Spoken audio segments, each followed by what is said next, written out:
ഡെവലപ്പായിട്ട് കൊണ്ടുവന്നിട്ട് ഫസ്റ്റ് ഹാഫിൽ second half നല്ല രീതിയിൽ കൊണ്ടുവന്നിട്ട് ഏറ്റവും ലാസ്റ്റ് ഇറ്റാച്ചി എടുത്ത് നമുക്ക് മൂവി എടുത്തിട്ടാലും പറ്റിയാൽ അല്ല സൗബിൻ്റെ ഒരു ആക്ടിങ്ങിലാണ് നമ്മൾ ഇരുന്നത്. പിന്നെ രജനി സാറിൻ്റെ അഭിനയം എന്ന് പറയുന്നത് പഴയ ശൈലി തന്നെയാണ്. കഥ ലോകിയുടെ കഥ തിരക്കഥ സംഭാഷണം എല്ലാം ഉച്ചം കൃഷ്ണയാണ് മുഞ്ചി കൃഷ്ണ എന്നേ പറയാൻ പറ്റുന്നുള്ളൂ. അങ്ങനെയാണ്. ഇല്ല, ഞാൻ ഫസ്റ്റ് ഹാഫ് കണ്ടപ്പോഴത്തേക്ക് എനിക്ക് വലുതായിട്ട് എനിക്ക് ബോധിച്ചിട്ടില്ല. അഭിപ്രായത്തിൽ 7 ഡയലോഗൊന്നും വന്നിട്ടില്ല. ജയിലറിൻ്റെ 7 ഡയലോഗൊന്നും നമുക്ക് ഒരു റീല് ചെയ്യാന്ന് വെച്ച് കഴിഞ്ഞാൽ ഒരു എടുത്ത് പറയാനുള്ള ഡയലോഗൊന്നുമില്ല. പിന്നെ സിനിമ ഭയങ്കര എൻ്റർടൈനിങ് അല്ല. Edge of the seat movement കൊണ്ടുപോകുന്നത് അങ്ങനത്തെ മൂവ്മെൻ്റ് ഇല്ല.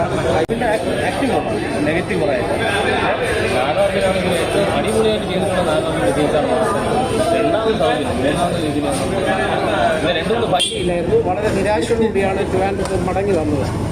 ഇനിയും ദൈവം സഹായിച്ച് സാറിൻ്റെ വസതിയിൽ പോയി അദ്ദേഹത്തെ നേരിട്ടൊന്ന് കാണണമെന്ന വലിയ ആഗ്രഹമാണ്.